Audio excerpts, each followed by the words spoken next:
சமூக நீதியின் பிறப்பிடம் தமிழ்நாடு தான். தமிழ்நாடு தான் சமூக நீதியின் பிறப்பிடம். மறைந்த என்னுடைய நண்பர் கலைஞர் அவர்களை இடஒதுக்கீடு பங்கீடு சம்பந்தமாக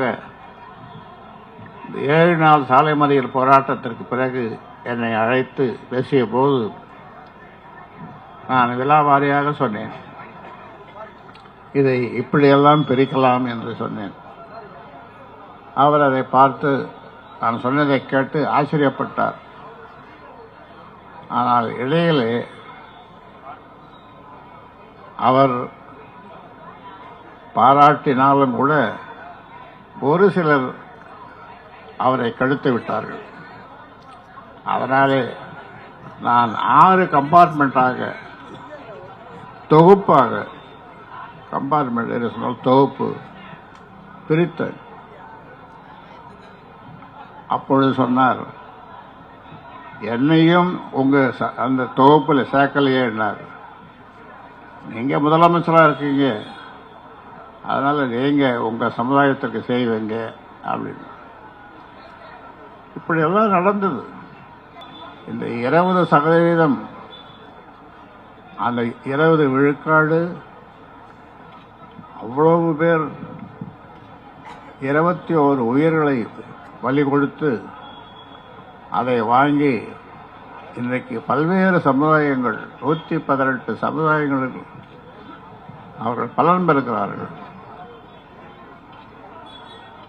அது அந்த சமுதாயங்களுக்கு, அந்த சமுதாய தலைவர்களுக்கு புரியவில்லை. அதை பெற்றுத்தந்த என்னை பாராட்டாமல் உச்ச நீதிமன்றம் வரைக்கும் செல்லுகிறார்கள். பாவம், அவர்கள் புரியாமல் செய்கிறார்கள். அதனாலே சொல்லுகின்றேன், தமிழக முதல்வர் அவர்களே, இடஒதுக்கீடு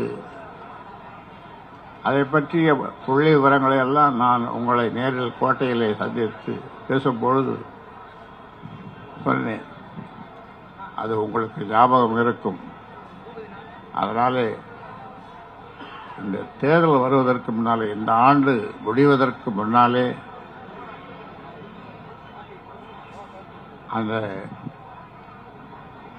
இடஒதுக்கீட்டை, சரியான இடஒதுக்கீட்டை இருக்கிற புள்ளி விவரங்களில் வைத்து கொடுத்து விடுங்கள்.